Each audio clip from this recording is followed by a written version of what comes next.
One of the things that I learned from Joe Cryer and that I learned from Peter Holt and all my Ricardo Romo is no need to reinvent the wheel.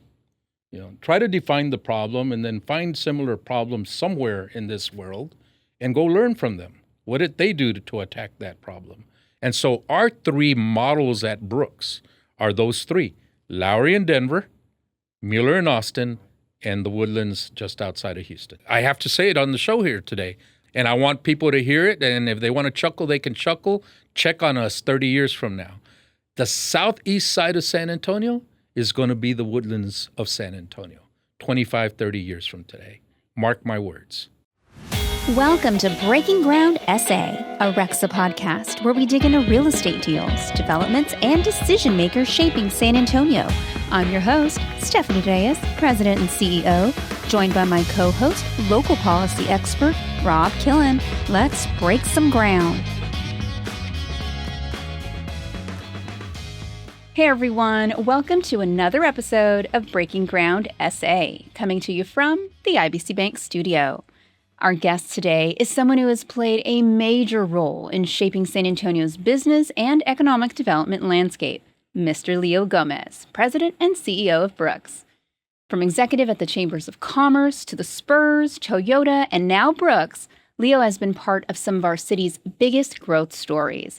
In this episode, we talk about his vision behind Brooks, why tax increment reinvestment zones are an important economic development tool, his thoughts on the Spurs arena, and why San Antonio needs to think big. Enjoy Leo Gomez. We are in the IBC Bank studio with Leo Gomez. How are you? The Leo Gomez. The Leo Gomez. No, I'm doing great, Stephanie. Great to be here. Good. Have you had a great day so far? I have. It's so good that I think I'm going to take a couple of hours off today. Right after this. I'm just going to go enjoy the start of a evening before it's scheduled to start. We want you to enjoy this too. No, we want you to enjoy this. Did I say I didn't want to enjoy this? I'm sorry. This is great. Stephanie, I've been excited about Leo coming on board because we have a lot of guests on here. Developers done a lot of things. A lot of people have been truly transformational, various parts down. What you've done with Brooks, and we're going to get into that after we hear your story, but really it has been huge. It is hard to measure the success. Now, we had Jim Perschbach in that seat. He'd say what he's done at Port has been great, but the way you've taken the old base has just been amazing. I can't wait to get into it. So this is one of the interviews I've really been looking forward to. Yeah. Well, good. Last night I was trying to remember how we got to working together because we've known each other for a really long time. I was trying to pinpoint it. And then I remember it's when I was at the chamber and you were our SA to DC chair. That's correct. And we got to work closely together. I was the chair for both the Greater Chamber and the Hispanic Chamber. Yeah. No, and you did an amazing job. Amazing job. And that's a big task. There's a huge delegation that goes to DC. It was a lot of fun. We had a great SA to DC. Yes. Okay. And every year it gets better, right? Every year. Absolutely. We're going to get into all of it, but I want to go back to the beginning. Like me, you are from the Rio Grande Valley. Right. Born in Edinburgh, raised in McAllen. Is that right? What was Leo Gomez like growing up? Did you ask ChatGPT about me or something? No, we've talked about this. I certainly was born in Edinburgh and then raised in McAllen. And, I was raised in McAllen because my mom moved us there after my parents got divorced. And she moved to McAllen as a single mom raising her family. And as you might imagine, we didn't get to live in some of the more prominent neighborhoods in McAllen. And so I grew up in neighborhoods that didn't have everything going for them. Eventually, we got into some nice, almost middle-class neighborhoods.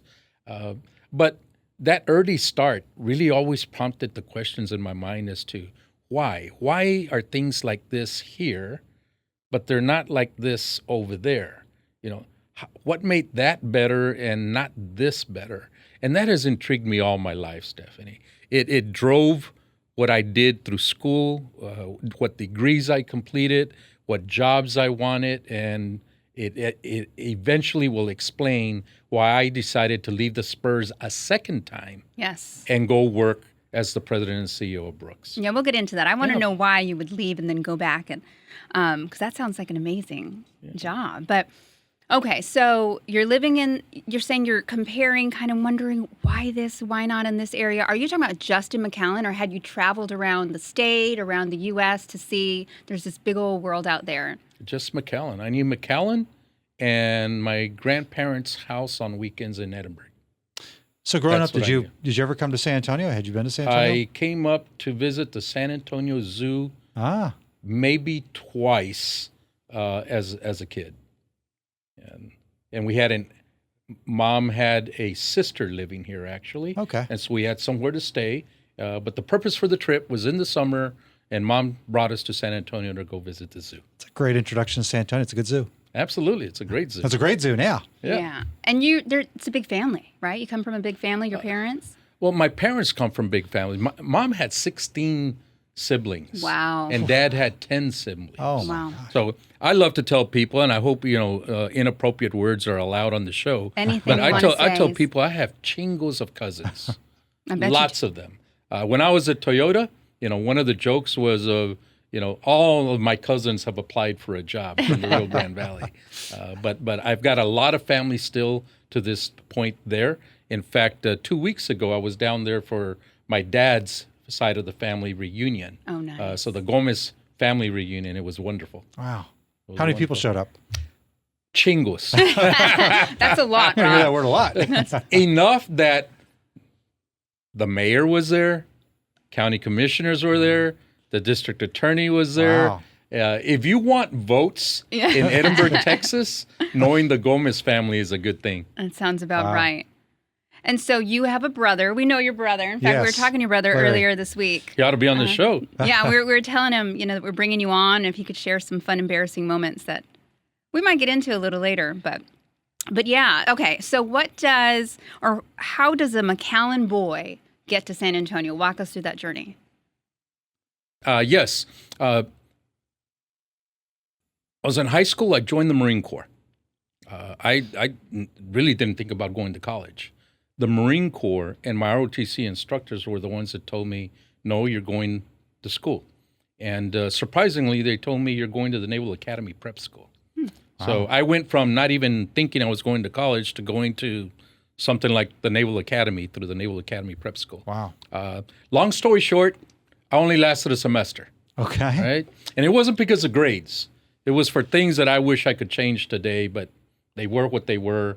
And I left the Naval Academy Prep School, went back to the Rio Grande Valley, completed my bachelor's degree at Pan American University down there. Came to school in Austin, pursuing a graduate degree in public affairs at the LBJ School of Public Affairs. In my last semester at the LBJ School, I had a number of jobs that were already offered to me, both on the West Coast and the East Coast. I had targeted real big cities where I wanted to go so I could get really good experience and then go home to the Rio Grande Valley. Dr. Ricardo Romo, y'all remember him? Yeah. Oh, yeah. President of UTSA for some time. Well, he was on the faculty at UT Austin. He was not a professor of mine, but he was in the network of professors at the LBJ school, and I got to know him through that. Networking is the name of the game, Yes, right, sir. everybody? I was doing that back then. Dr. Ricardo Romo invited me to San Antonio to a conference. He picked me up at my little efficiency apartment. We drove down to San Antonio. I walked into a conference room at Trinity University, and there's Dr. Ron Calgard and Mayor Henry Cisneros. Was it an interview? It was not an interview. It was announced to me then that I was being congratulated for the job What? that I was taking. Wow. Okay. Did they And- tell you and what the job is? Little did I know, Dr. Ricardo Romo, had decided that he was going to be the director of what was then the Tomas Rivera Center at Trinity University. He was going to stay on at the faculty at UT Austin, but he needed an assistant director to run the center day in, day out, while he went back and forth between San Antonio and Austin, and that was me. So, I went back home that day, and I had a job in San Antonio, Texas, and here I am. Wow. Thanks to Dr. Ricardo Romo. Let's step back because Or no thanks, however you might see it. Ricardo was great, and a San Antonian, through and through, and Trackstar had the state track record for many years. But what got you from what was UT Pan Am at the time to LBJ school? What was it that inspired you? While I was completing my bachelor's degree, I was pursuing a degree in political science, minor in business, but political science was really what I really wanted to be the first Latino U.S. Senator in the state of Texas. That was my goal when I was in college. That's great. Right? And professors, call me what you want to call me, but I got along very well with all my professors. Well, they all pretty much guided me to apply to the OBJ School of Public Affairs. That's great. Got a wonderful opportunity to attend the school, lots of scholarships and all that good stuff, right? And got to the OBJ school, met the faculty there, got to learn about the program, and that was just a wonderful experience there. It has produced so many leaders across the state. Some of the people that we know. Yeah. That's right. One of the now most successful lobbyists in Austin, Mark Rodriguez, is an LBJ school alumni. Carlos Contreras, former assistant city manager, now CEO of Goodwill, is an LBJ school alum. Olivia Travieso, that works on many projects, including projects supporting Henry Cisneros to this day, et cetera. So those are three people right off the bat. Yeah. Yeah. So did you work in college? I sure did. What'd you do? Where are you going? What do you know? No, I just want to get to know Leo.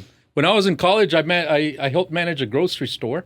Started out as a checker, bagging groceries.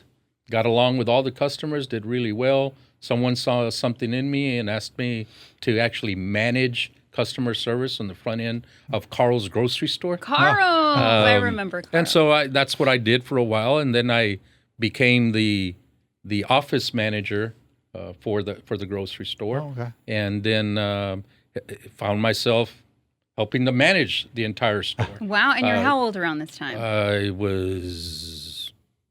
I started, I guess, at about 16, 17, and Wow. I left Carl's when I completed my bachelor's degree. Wow. Wow. Did so well there and loved it so much that the company actually offered me a store to manage, my first store director job that paid a lot more back then than my first job at the Tomas Rivera Center at Oh, Trinity my University after my graduate degree. What made you not want to pursue that? I was driven to pursue public affairs, to pursue a position in public policy that created or provided an opportunity to change neighborhoods like the ones that I had seen in the Rio Grande Valley and wondered why they were in the conditions that they were. Yeah. I'm from Brownsville, and there were so many colonias, right? Oh, And yeah. that really just makes you say, I want to do something. People shouldn't be living in these Well, conditions. the neighborhoods I lived in would be prominent compared to the colonias, you're right? Those were just, and still are, Yeah. unfortunate places. So when you moved to San Antonio, what area of town did you select? Well, when I first moved to San Antonio, I had a couple of apartment communities. My brother had gotten out of the Marine Corps, and he came and joined me here in San Antonio. And we were roommates for about 7 years or so. He How told was us. that? How was that? He told y'all. He told told us. y'all. Well, we were both single, Okay. in our 20s, Is that dangerous? and we were roommates. And we loved country music, and we did a lot of dancing and spent a lot of time in places where you go dancing a few times a week. Fun. It was wonderful. Yes. So you guys are really close, or what, about a year? We're very apart? close. We're a year apart, a year and 1 month apart. He's my best friend Aw. to this day, And you're older. and I'm older, but I look younger, and Okay. I'm better looking.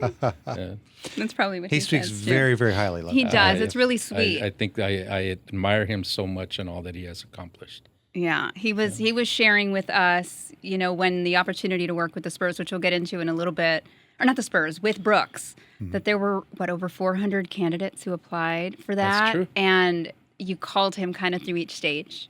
And he was so incredibly proud of you. You're gonna make me cry. Yeah. He left in one of actually the final interview. Before I left the house, as I opened the door and was leaving, somebody had inserted a business card on the door, and it was my brother. And he wrote a little note on there and signed it, and I went off and did that interview. And to this day, I have that little card framed and in my office. That is so cute. That is great. That is so cute. That's great. Well, So let's talk about your career journey here. So you started in public policy and economic development. Well, what got you interested in the economic development side? I mean, you talk about your experience witnessing stuff in McAllen, but you worked for the chambers. Is that really what got you a little more? No, before the chambers, it was the Tomas Rivera Center, and what Dr. Ricardo Romo got me involved in. The Tomas Rivera Center at the time was a center that supported a network of Hispanic PhDs throughout the Southwest who concentrated on research related to poverty in Hispanic communities and the root causes of poverty in Hispanic communities. And so, as you might imagine, it immediately got into work in neighborhoods, for example, in San Antonio in the heart of the West Side. And so that's where it started from in terms of a professional endeavor and from a studious endeavor as well. And then I had the opportunity to go to the Greater Chamber of Commerce. And what an incredible opportunity to jump from studying poverty to being an executive within the chamber in San Antonio and addressing economic and opportunity and business on a citywide level. What an incredible opportunity to balance the two that it gave me. And then that led to my opportunity to be the CEO of the Hispanic Chamber of Commerce. Yeah. So this was under Joe Cryer? Joe Cryer is the CEO who hired me at the Greater Chamber. I have a lot to thank Joe Cryer for. I learned a lot from him, and you all might thank him, and you might not thank him. He mentored a lot of people over the years who are supremely successful in the business and political world here. So great place to start. You know, so when I moved here, my job was the one that you had. I mean, you paved the way and expectation of what that role is by the time I came, and I got hired by Richard Bettis, and it was the same. Tremendous mentor to me. But immediately, like, I feel like I just snapped and your network grew and you learned the value of relationships and networking. And, you know, you had to know the who's who and what. And so talk to me about that experience that you had. That network, plus the network I had developed at the Tomas Rivera Center with Hispanic elected officials here and Hispanic PhDs throughout the Southwest, complemented by the network of the board of directors of the Greater Chamber of Commerce and major investors of the Greater Chamber of Commerce. I mean, Stephanie, as you might imagine, Rob, you know, I find myself on weekends in a small room with General McDermott and the governor of Texas and Joe Cryer and a couple of other business people talking about public policy or the issues of the day. And that was incredible. That network, the quality of that network is what afforded me the opportunity at the Spurs. You know, when the CEO of the Spurs came to visit with me and shared with me a challenge that they were facing and a position they needed to fill and the kind of person they were looking for, I started mentioning a few names. He picked up his both hands and said, nope, I'm here to get you. And the reason was most of the Spurs investors I already knew. Makes sense. And they knew me through my chamber work. And they knew my network. They knew my relationship with local officials. They knew my relationship throughout the business community and my ability to work in Republican circles as well as Democratic circles, et cetera. And it wasn't because I knew basketball or could shoot three-pointers or anything like that. Yeah, no jump shot. That wasn't required. No, not at all. To this day, I've never played a real game of basketball in my life. But I have 4 championship rings. Well, I was going to ask you about 4 championship rings. How does that happen? Do you have to be in, I mean, walk me through this. Are only certain positions get this? How did you get this? No, the philosophy of the leadership at the Spurs was then, and I think still is today, everybody gets a ring on the Spurs staff. Really? It's a team, and everybody contributes towards winning that championship. Every position. So like and even every the, position. like the silver dancers would get rings. Wow. Absolutely, Yeah. they would. And so now there were a couple of classes of rings. Yeah. Right. The executives that I fit into that category got the A ring, and so I got 4 of those. So where do you have this ring? Where do you keep it? They're in a safe. Okay. Thought you were going to wear them I today. know. That would- just showing up. You don't display them in your office or anything? They're No, hidden away? I bring them to the office every few years. Every few years, there's been a few turnovers, and somebody wants to see them, right, Montse? You should have brought them. We could have tried them That's on, right. taken Yeah. some photos. That's a really cool fun fact. So, okay, so you're at the Spurs. And Let me ask. Sure. Sorry. So is this a position that was a new position, or were you filling an old position? And what was your first job there, basically? What was the first thing they had you do? Well, the job was real clear. We cannot survive in the Alamo Dome. We must build a basketball-appropriate arena, and we need someone to guide our efforts in working with the community to eventually support building a world-class basketball arena in San Antonio. I just got deja vu. I feel like this is a topic that's going to take up some more oxygen later on the Yes. podcast. Absolutely. That was my job, and then I had a lot of other jobs that helped me. I'm going to say with cover while I did that job, community relations related and otherwise. But at the end of the day, that was my principal duty as an executive at the Spurs. What was that like? Because we're going through that right now. Are there a lot of similarities, or was it different? Was it more challenging? Was it a little easier back then? I'm not going to say it was more challenging, because I respect the folks that are at the Spurs today that are having to guide us through or guide their team and their organization and their partners through this process. And I'm not in those circles today, so I can't compare it to one or the other. I can tell you back then it was challenging. I mean, we had the Alamo Dome. Why did we need a new home? You start there. You know, the voters had already approved it, and the voters had already spent $100 and something million building the Alamo Dome through a sales tax, and they weren't going to approve another sales tax to do so. And so we had to find another way to do it, and we did. And it's still actually it went on to be the way that most sports facilities in Texas have been funded since then, and that's using a venue tax, relying primarily on the visitors tax to fund a project like that. Let me ask you this, because I wasn't here at the time, but what were the biggest challenges and pushback coming from the community, or was it coming from city council members, on behalf of the community? The greatest pushback was coming from city staff, not council members, and a large segment of the business community, believe it or not. Really? And it all rested on this one simple piece. The Spurs, we figured out that the way to fund a public venue in San Antonio that would be accepted by the voters was through a venue tax, a visitor's tax. And city staff and much really wanted to replicate what they'd done for the Alamo Dome and didn't want to pursue a tax on the industry that is one of the golden eggs of San Antonio, and perhaps risk injuring that industry. That was city staff's position at the time. A lot of people in the business community were opposed because we ended up selecting the site at the Coliseum grounds, and they wanted it downtown. So we were fighting two fronts for two different reasons at that point in time. I think the community was overwhelmingly behind us as we laid out the plan. It passed with over 60% of the vote.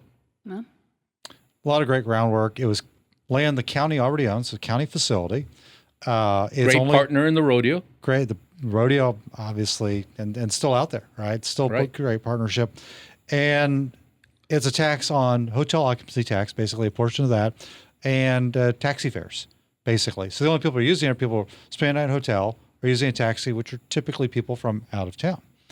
And a great way to do it. And with existing land, working with Commissioner's Court, and it paid itself off quicker than expected. Absolutely. Yes, it did. And so that's And it always does. That's the thing, is it was more successful than projected. And I think about the debate we're having right now in San Antonio, where you hear folks, and this is probably the same opposition, well, what if it doesn't happen? What if it doesn't have the same economic impact? And the answer is, these are all conservative projections. It's going to overperform. And the new location will overperform. But I think... As I've listened to the debate over the last year and certainly revved up again over the last couple of weeks. I as much as I want to speak up, it's not my place to do so. But I got to tell you, I sit there and I think this is such a no-brainer. I know. And that's what I'm going to call it. It's really a no-brainer. And it's not there's not an impact directly on the general revenue fund. These are taxes that otherwise are going to go to the state of Texas if we don't utilize them here. I don't understand why we're having the debate that we're going to have. Had we had this deal back 20 plus years ago, the city would have been looked at as an incredible hero. The deal we got back then That's right. was nowhere near as sweet as it is for the city as it is today. Yeah. I think there's a lot of, and everyone's saying this, I'm not the only one to say this, but just all the misinformation that was put out by leadership.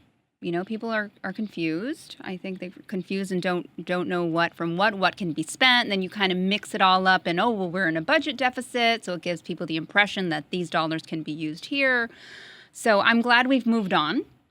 You know, we were there Monday testifying, it did not need to go back to the voters because it's already been there. So let's move on and let's focus. Let's move on. We got other things to work on, and we ought to use a positive momentum to tackle these other things that our community needs us to tackle. But the Spurs and San Antonio, by extension, wouldn't be where we are today if we hadn't done what is now the Frost Bank Center 20 years ago, right? That's right. We couldn't have done it. And so we're improving, we're stepping up, laddering up, so to speak. But it's the work that you and everyone did back then to get us into SBC, AT&T, now Frost Bank Center, that will get us into the now the downtown. Yeah. So kudos to you for all of that work while at the Spurs. So that makes me wonder, why would you leave the Spurs? First and foremost, I would say we completed the job I went there to complete. Right. But I was still missing that desire, that dream to help communities like the one I grew up in do better for themselves. And it was a missing component. I thought for a while that I was going to get the opportunity to do that on behalf of the Spurs around the Coliseum grounds. Mm-hmm. But the resources didn't come into play to make that happen. Right? And so as much as we tried, we couldn't get, I'll just say frankly, we couldn't get the county and the city to agree to address it, or who had most of the responsibility to fund that kind of initiative. And so it didn't happen. It didn't happen for a lot of reasons. And I was looking for an opportunity to go make that happen somewhere. Got it. So you moved to Toyota. I did. Tell us how that opportunity came to be. I was a very strong supporter of Ed Garza when he ran for mayor, and became a very close friend of Mayor Ed Garza. He appointed me to a number of committees and even had me chair his charter commission way back when. We became very close. When Toyota was coming to town, he asked me to join him for dinner with some Toyota executives, and so I joined him. During that dinner conversation, it became apparent to me that, they were looking for their general manager of administration, and they wanted to hire a local executive to fill that role.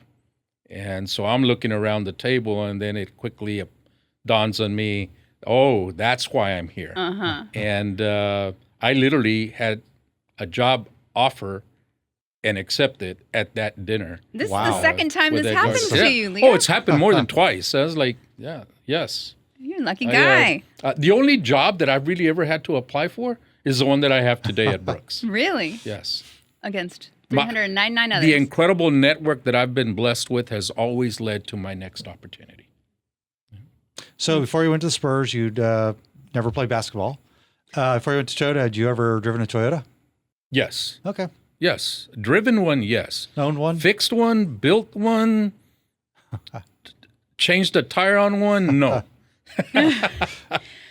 So you were there when Toyota was coming to San Antonio, right? So this is While we were building the plant and hiring the first 2,000 people, correct? okay. Well, I mean, that's huge for San Antonio. It How is huge wonderful for to be a San part of that. Antonio. But I got to tell you, I went there with big dreams of provide jobs for people from throughout South San Antonio and people from neighborhoods like the one that I grew up in. Mm-hmm. And that's not what happened. That was not my experience while I was there. And I think to some degree, Toyota might still face some of these challenges, but they've come a long ways. But let me just make this clear. We were lacking in our community skilled maintenance technicians, right? Mm-hmm. We didn't have skilled maintenance technicians, and the higher paying jobs at the plant were for skilled maintenance technicians. So we didn't have them here, so guess what I had to do? Import them from Indiana, California, and Canada. Wow. Right? And so the leadership, the top ranks within the plant today are the people we hired 20 years ago, right?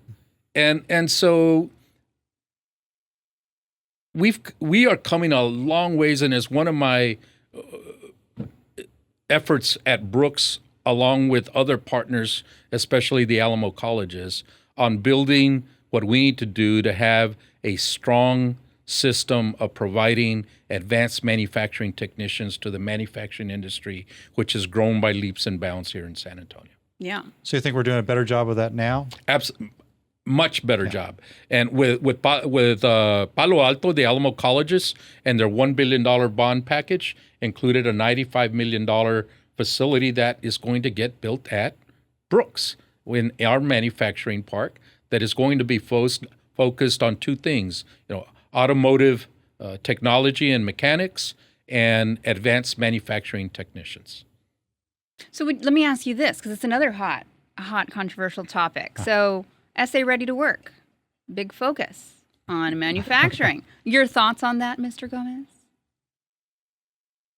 It's taking a very long sip of coffee those for our not listeners. watching. My thoughts. Ready to Work is well-intentioned, has good people working within it, and it's no surprise to anybody that it's fallen short of certain goals. It's fallen short of goals in manufacturing. Right? I really feel like we've missed the opportunity to really create programming that has significant input from the employers themselves and significant participation by the employers with on-the-job training that complements what the programs of Ready to Work does. So my bottom line on Ready to Work is it's not so broken we need to throw it away, but it has to be fixed. And there are opportunities to fix it. There's good leadership in place. And we just need to remember that the reason we created this program was to support major employers, large employers, and fill those jobs. And we need to make sure that the collaboration between the employers and those who are managing the Ready to Work programs is healthier than it is today. Yeah. We couldn't agree with you more. If it's not working, you don't throw it away. Right. You assess, try to repair, and then assess later on and see what to do then. But anyway. And you don't need to vote on it again. Over 70% of the voters told us to get it done. If we're not getting it done, then we need to take a look at it and do what we need to do to get it done, like the voters asked us to. And luckily, that's off the table now. Right. We got very, very close to coming to Monday's little fiasco. Okay, so you're at Toyota. What takes you back to the Spurs? Well, I was not enjoying what I was doing at Toyota. The executives at the Spurs came to understand that. They had another challenge coming up, and then someone reached out to me and asked, would you by any chance consider coming back to help us deal with this challenge? And I was there in a heartbeat. You were the problem solver. For those kinds of things, I was. That's great. So what was the problem? The problem was the arena was now 10 plus years old. It needed some upkeep, and it needed some love, and we needed to go back to the voters and get the funding to get the upgrades that were needed for what was now a 10 plus year old arena. And we did, and we found a way to do that while supporting other venues and facilities of all kinds throughout Bexar County. And that passed. And easily. that passed with overwhelming numbers. That's right. Yeah. Congrats. So they know it. I feel like they're going to call you again and say, Leo, we need your help. Well, fortunately, they don't need me again, and they had the team in place to win this last time anyway. Again, building on a foundation that you helped build. And you're doing that now for Brooks. So let's talk about Brooks. Let's talk about the Brooks story. When you first looked at the property, what'd you think? When they first brought you on, they said, Leo, you have the job. You beat out 399 other people. We have confidence in you.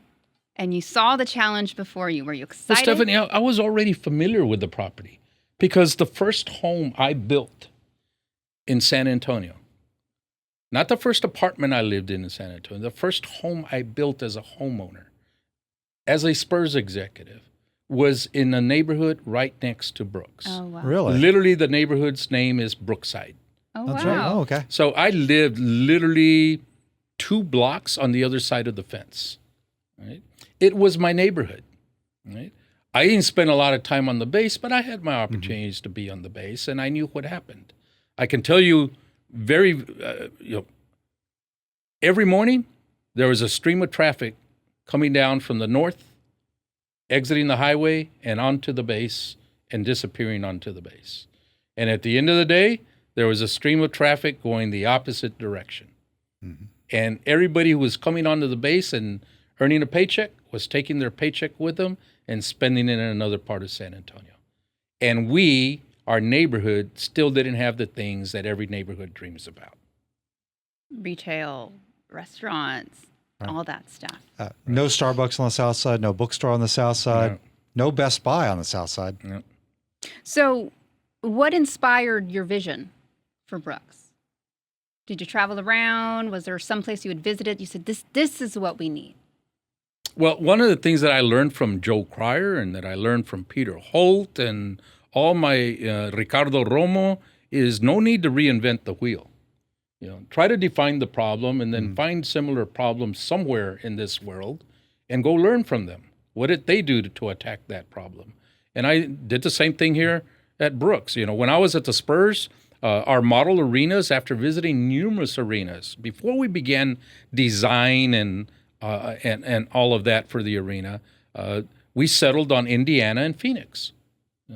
When we were going to build the arena, we had a vision of what it was going to look like and what it was going to perform like, and the 2 models for it were Indiana and Phoenix. So when I went to to Brooks, I did the same thing. Right? What are other redevelopments in this world? What are some successful ones? What were their lessons learned? What were their successes? And so I went to Lowry in Denver, former Air Force Base, that got shut down about 10 years before Brooks did. Learned a lot from them.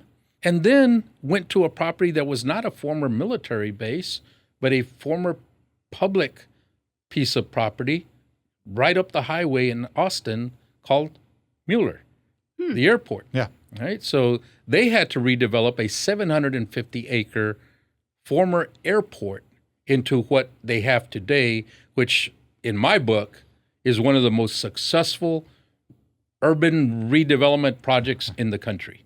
Right.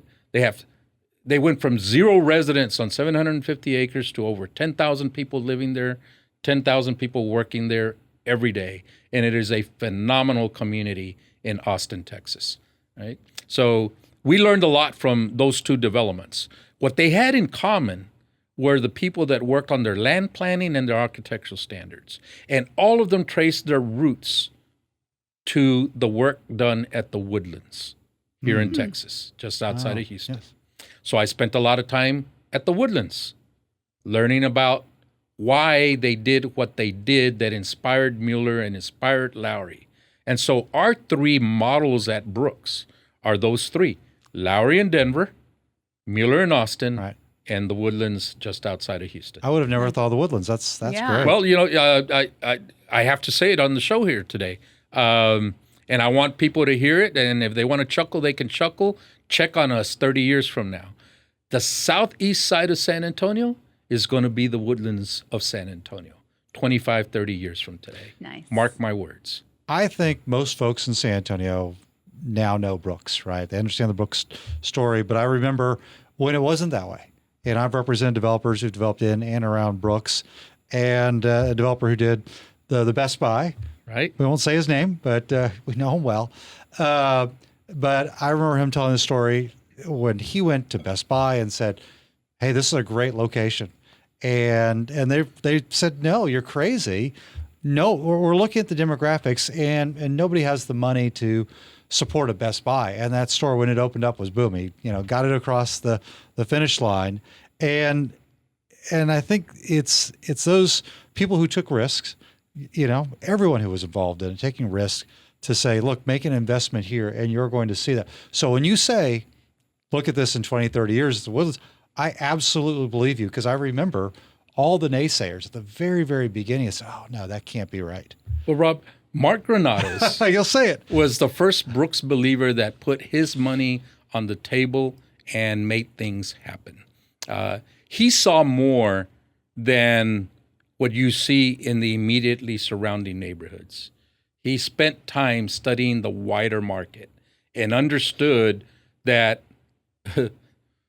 just about every other house had a brand new truck. That's right. With all due respect to Toyota, I'm going to say a brand new F-150 in the driveway. And yet the house was a little house. It was not the best looking house in the world, but there was disposable income there. Mm-hmm. And someone had to figure out how to leverage that disposable income. And Mark was among the pioneers. I give him full credit for making that happen. He saw it, and was convincing retailers. But we saw people start to come in after and fill in and more. I'm working on that project right next door off of Goliad, and people see it's gone beyond seeing the potential, right? They see the trajectory. And it has been amazing. But when you first got there, what was the biggest challenge? Old buildings and old streets. Mm-hmm. Nothing built to code.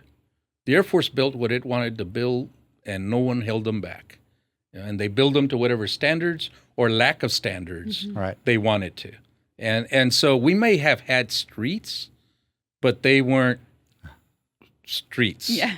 Right? We had utilities, but they weren't placed in the best ways, et cetera. So a lot of so-called assets were really liabilities.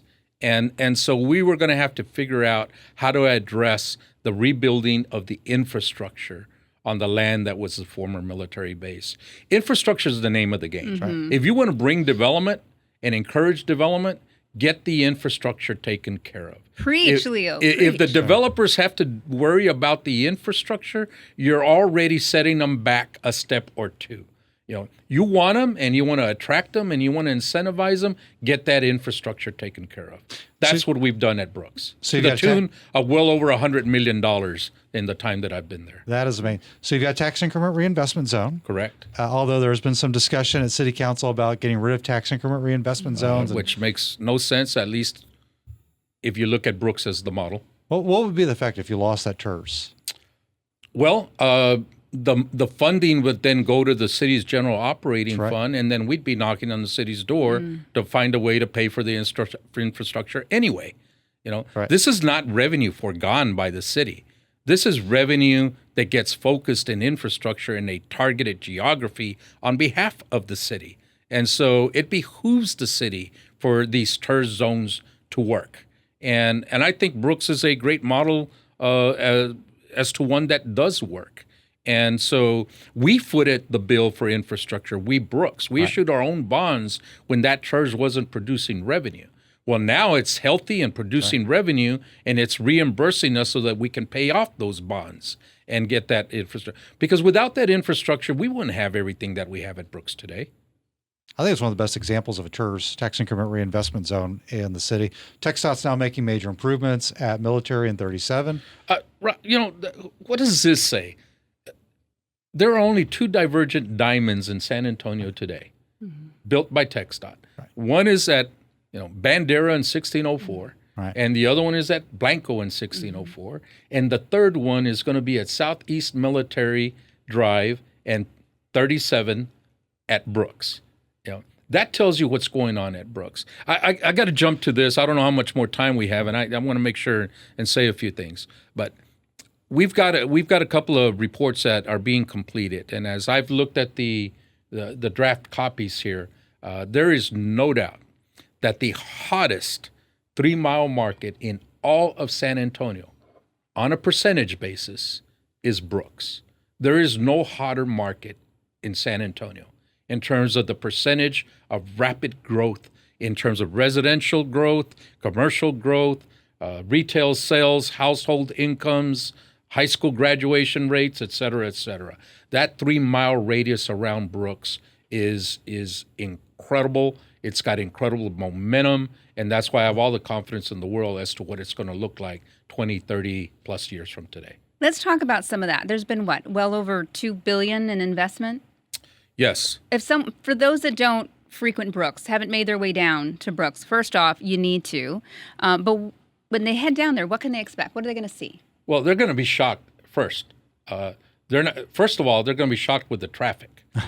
They're not going to believe there is that much traffic and congestion at the corner of 37 and Military Drive. That will be their first observation.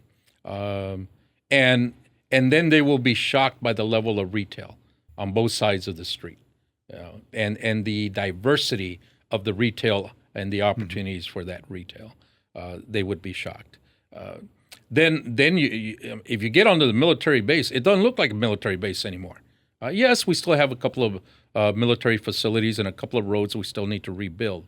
But for the most part, you're looking at a community that has 3 hotels, that has 3 high schools, that has a medical school, that has a hospital, that has 14 residential communities that are either completed or under construction and will be completed within the next 2 years. A 43-acre linear park, and I can go on and on. We've opened over 25 restaurants since 2022.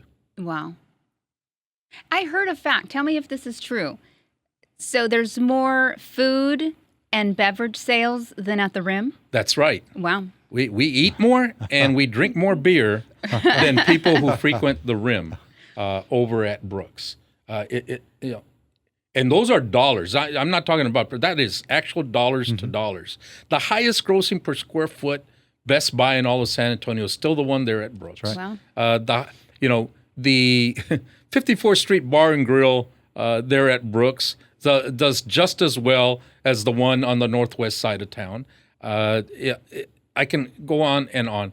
Our Embassy Suites is the only full-service hotel anywhere south of San Antonio, and this year it had an occupancy rate of over 85%. Wow. Putting it at, if not the top, one of the top 3 hotels in terms of occupancy rates in the entire city. That's amazing. Also great event space. Yes. Great event space. Thank you. I go there all the time. It's great. So there's an interesting fact, and I wanted to hear from you because developers have this reputation of just knocking down trees. We hate trees. But you have a fun fact, right? You went from 1,000 trees to over 3,500 trees, or something like that. I love a host that does her homework. Yes, early in my tenure at Brooks, I asked for a tree census, and that came in at about 1,000 trees. We're well over 3,500 today, and our goal is to add a few hundred per year, along with every development. Every developer I meet,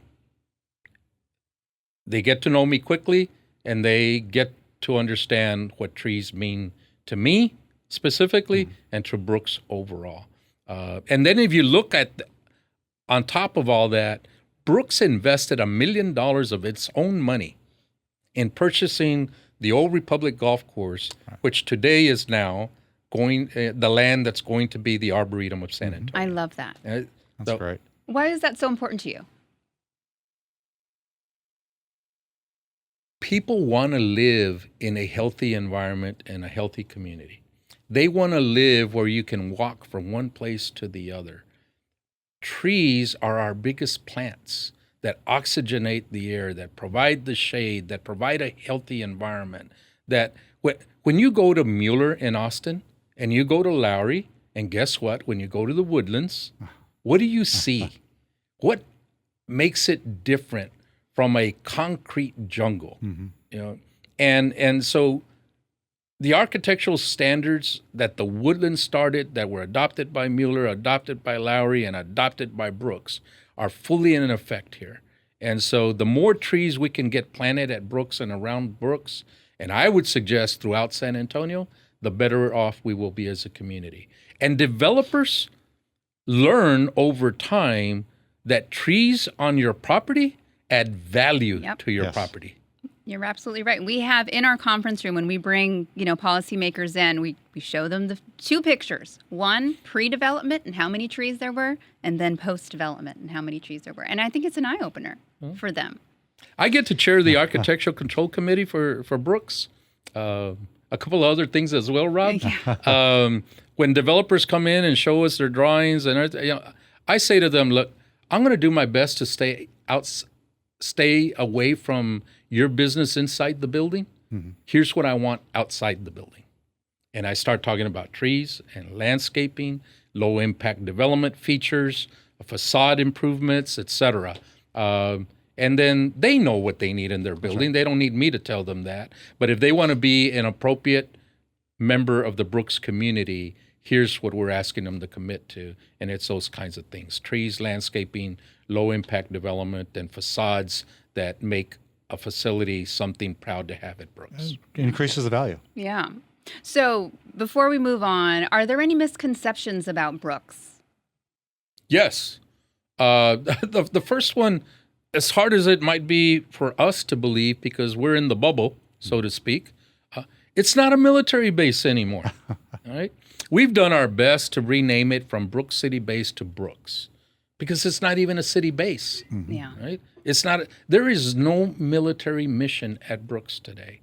But folks still, believe it or not, in some parts of town, think it's an active military base. That's just, I don't understand that. But I guess there are people who can go through life without listening to the news or reading the paper. And that's not us three.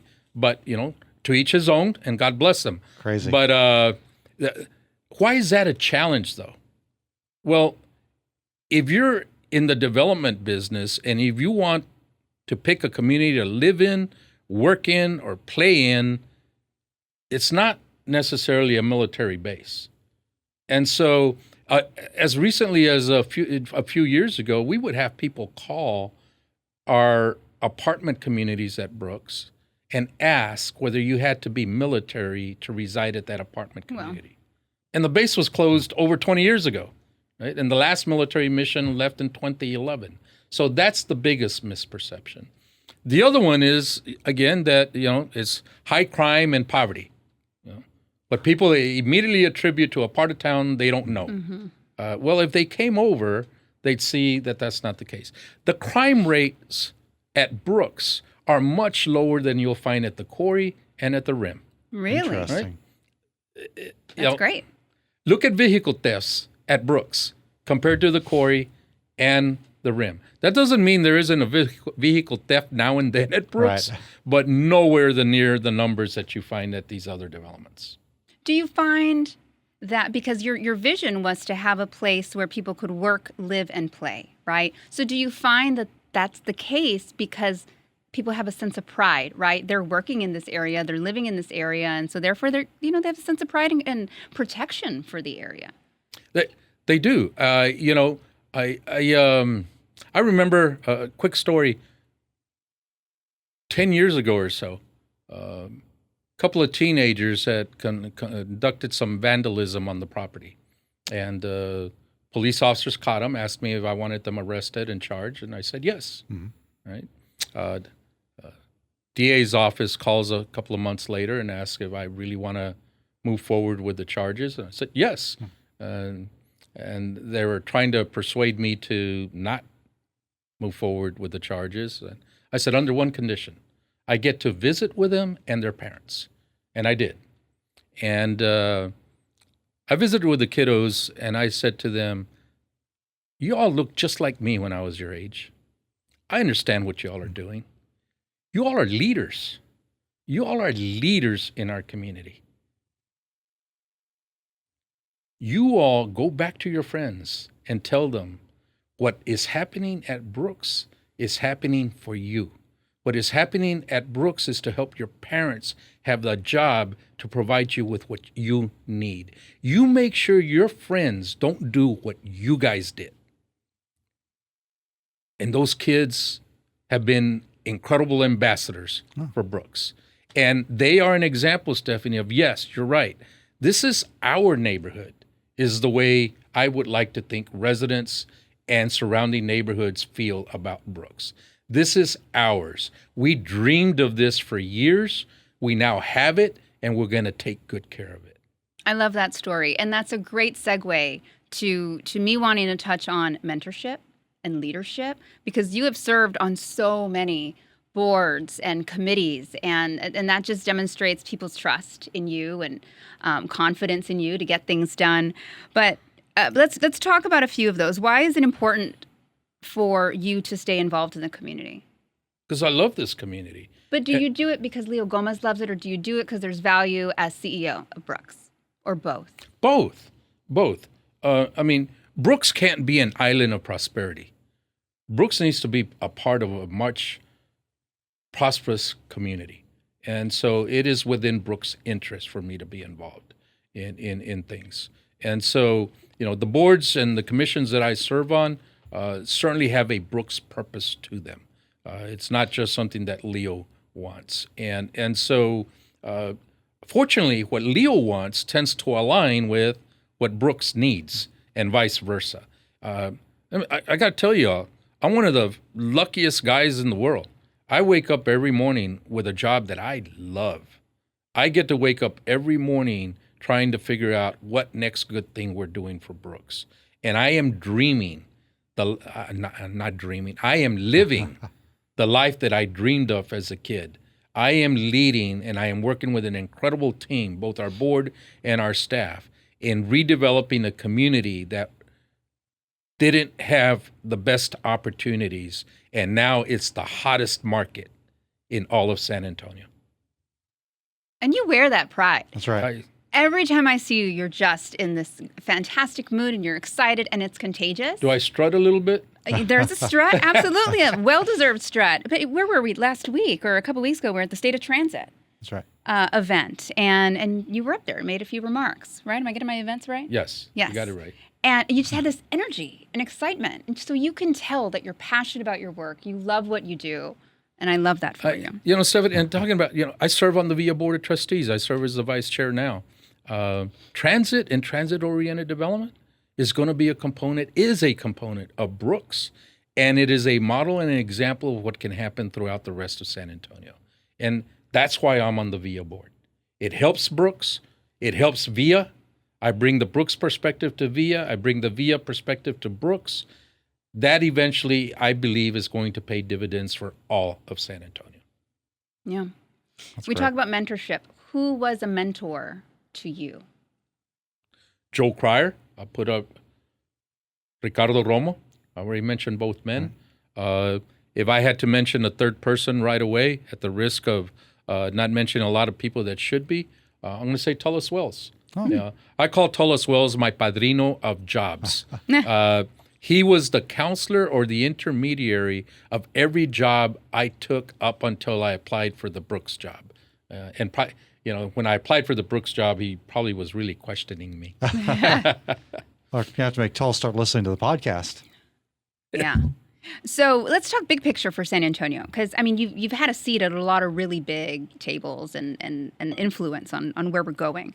So San Antonio has a reputation of being a little cautious, right, when it comes to big ideas. Would you agree with this? I do. I'd be more harsh in how I refer to that. How would you say it? We're not cautious. We don't think big enough. We think small. Our community deserves for us to think bigger. And I don't think it's okay to settle. One of the values at Brooks is to think big and fantastic, right? I like that. And that comes from a discussion about not settling for things because it's good enough for the South Side. No, we're going to think just as big as fantastic as anywhere else in San Antonio or anywhere else in the country. And that's something that I hope we can find a way to get San Antonio to adopt as its own value. We got to think big and fantastic, and thinking small is not the way to go. What do you think we're afraid of, and how do you think we get past that? Well, unfortunately, I don't know that it's what we're afraid of. It's who votes, Rob, right? And that's the bottom line. And if those who vote aren't as likely to support investment in the community, yes, tax increases or raises of fees or whatever the case, then we're going to get what we get. And so the rest of us have a job to do to educate the rest of the community and get them excited enough about the potential investment that they come out and support it. And so that's where I go back to at the end of the day. I'm not just going to I'm not going to sit here and blame the voters of today. I'm going to sit here and say those of us in position who have responsibility to educate and motivate the rest of the community need to up our game. Well, that leads to something we ask every guest who sits in that seat.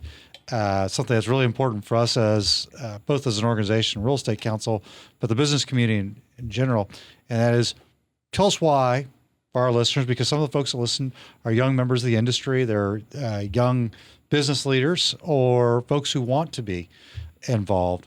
Why is it so important to get involved now? You don't wait, right? You got involved very early age, right? You had your full-time job and all your volunteer activities. Why is it important to get involved right now? Because if you want to end up in a seat where you're among the decision makers, you got to follow the path that leads to that seat. It's not going to be automatic. If you wait till it's time to take the seat, you may not get the seat. And the best way to do that, the first step in involvement is for yourself, and that's a network. Build your network. That network will lead to involvement in organizations and initiatives. But the real investment in yourself is building your own network.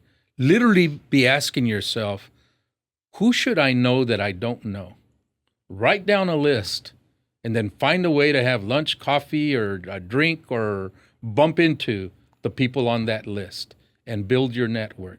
And it's amazing what that then leads to in terms of opportunities to get involved in things. You build that network, you make those connections, they will lead you to those opportunities. Great. That's great advice. So we've talked a lot about your career. Let's talk about the man behind the career. What does Leo do for fun?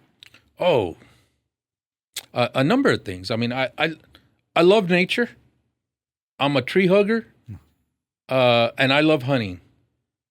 I love hunting in New Mexico, Colorado, and South Texas. I love hunting not because I'm going to harvest an animal, but because I get to spend time in nature, and a lot of alone time in nature, a lot of alone time with my Heavenly Father, and real conversations with my Lord, and real time to reflect on life and the things that are happening around me, happening to me, happening for me, and what I might be able to do better in that regard. And so anything involving nature, hunting, hiking, backpacking, those are my loves, Stephanie.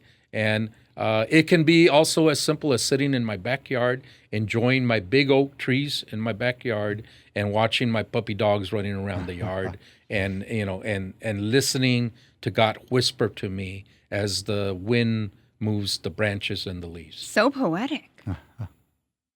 I heard that you recently completed the Camino de Santiago. I did. Tell me about that. That's walking from Portugal to Spain. Tell me about this. I would love to do that. Phenomenal. I went with a group led by Francisco Gonima, who's a local life coach, executive coach here in San Antonio, and every year he takes a group on the Camino. There are many caminos to Santiago, from France, from throughout Spain, and from Portugal. We took the Portuguese route that starts in Porto and hugs the coast of Portugal until you cross over into Spain, and then it turns into the inner communities of Spain and the forests of Spain before you get up to Santiago. It was really good for me physically, as you might imagine. I ate a lot for 10 days, walked about 12 miles a day with a backpack, and still lost 10 pounds. Wow. So I immediately was in better shape than I'd been in a long time upon my return, right? So physically, it was wonderful for me, and I think my health, I think my A1C numbers are going to be wonderful next time I go to the doctor. But I got to tell you, spiritually, emotionally, and rejuvenating me was what this trip was all about. I literally got to reflect. I got to listen to what God had to say to me. I heard my mom tell me some things I needed to hear from her, and I came to understand that those moments where I thought I've contributed, it's time for me to go to pastor, are gone. I've got much more to do in San Antonio. I am blessed with the friends and the partners that I have throughout this community. And I can be a great team member. I can be a great leader. And we've got things to do in this community. And I want to continue to be a part of it. And that's what this trip did for me. It rejuvenated me. Wow. You brought tears to my eyes, That is Leo, great. with that. Speaking of partners and support, you're married to Ina Minjares. Yes. Attorney, former state rep. And prosecutor? And prosecutor. You've got 2 kids, right? 2 adult Yes, kids. I do. Do you have any grandchildren? Not yet.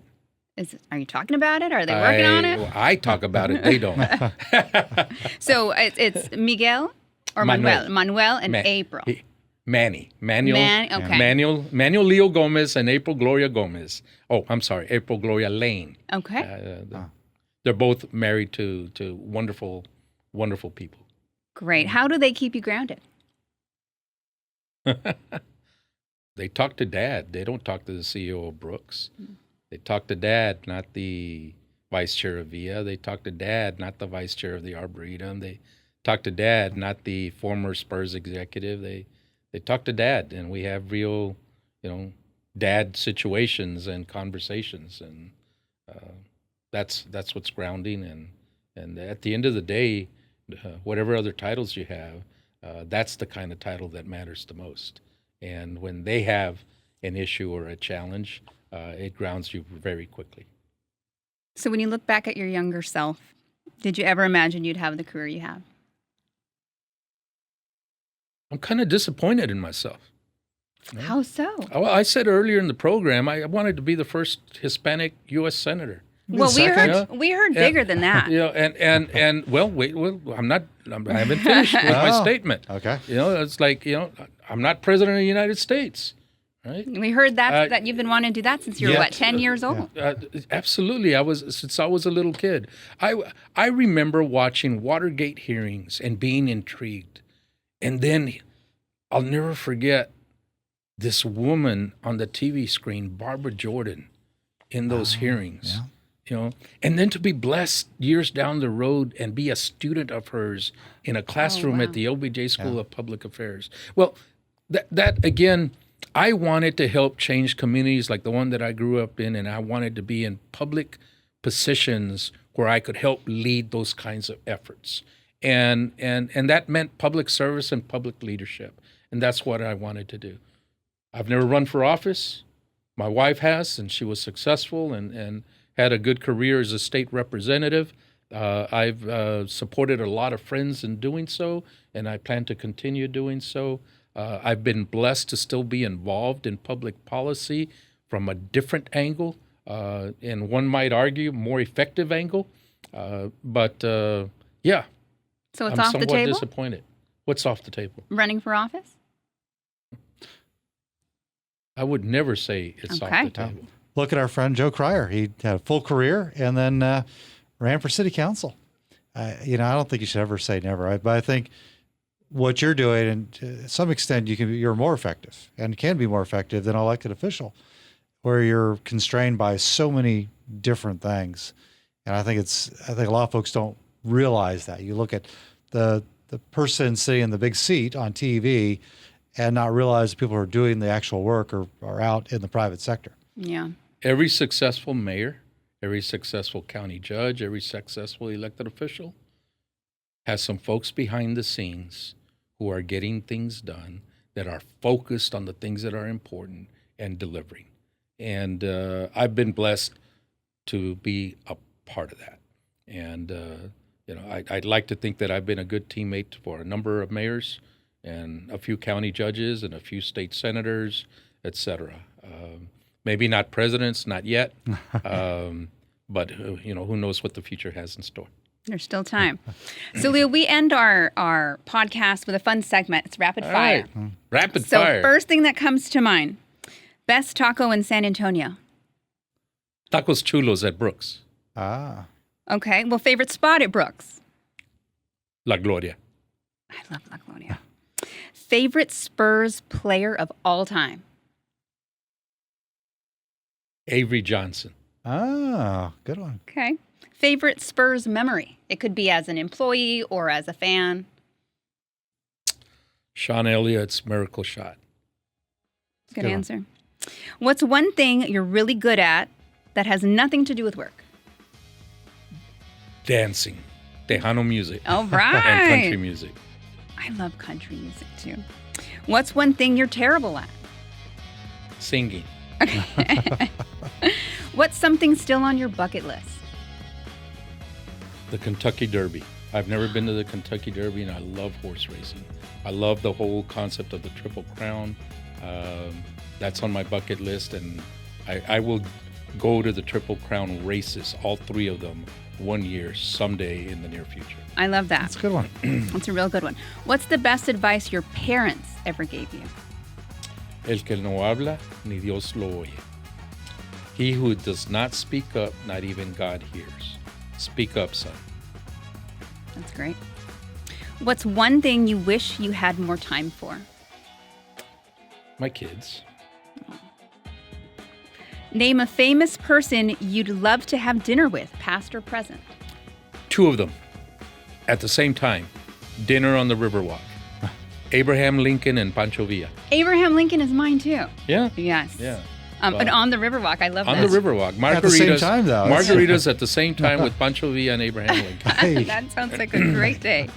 We'll close with this one. One word to describe San Antonio. Puro corazón.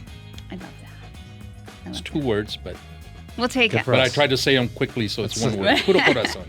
Leo Gomez, thank you so much for coming on to Breaking Ground SA in the IBC Bank studio. For those of you guys listening and watching, you need to make it out to Brooks. Leo's done amazing work. It's a great place to go out and have beer, have a great meal, do some shopping. If you're looking for a place to live, there's some great spots out there too. And if you got family and you're bringing them to visit the missions, the best hotel to stay at is the Embassy Suites at Brooks. There you Leo, go. Thank you for everything you've Brooks, but just thank you for being a great community leader as well. All your volunteer activities, everything that you've done throughout your career, professional and public life. So thank you for being here. Stephanie, I thought this was a really great conversation. Yes, great conversation. You're welcome back anytime. Thank you for listening. Thank you for watching. Subscribe, comment, and share. Thank you all. Thanks, you.